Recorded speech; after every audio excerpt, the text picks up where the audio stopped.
Parfois vecteur de radicalisation, le sport peut aussi jouer le rôle inverse et favoriser la laïcité.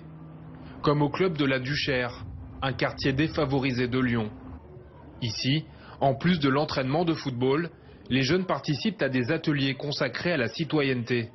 Ce matin-là, ils travaillent sur les valeurs fondamentales du sport. Tu acceptes les différences, ça veut dire parce que la diversité est notre force. D'accord ?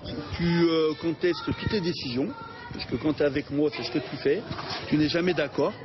Donc ça, c'est vraiment un point où il faut que tu t'améliores vraiment. Le club multiplie les initiatives comme celle-là, avec des cours de football en anglais ou des visites d'entreprise.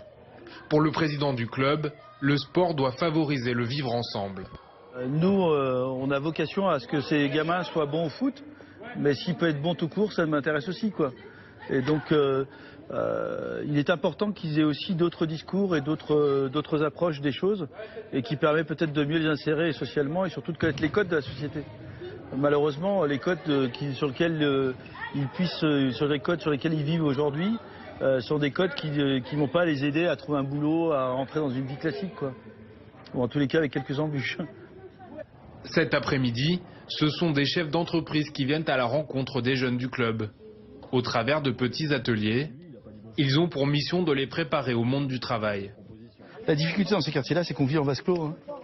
On est dans un vrai vase clos et donc l'importance de remixer un peu avec des têtes un peu différentes, des gens de couleurs différentes, des gens avec d'autres discours qui puissent être portés pour apporter cet éclaircissement. Il y a 4 ans, le club a créé une section de football féminin. L'initiative a fortement déplu aux plus religieux du quartier. Le président a reçu des menaces. Aujourd'hui, l'équipe féminine existe toujours. Elle comptait 7 joueuses à ses débuts. Elles sont maintenant 40.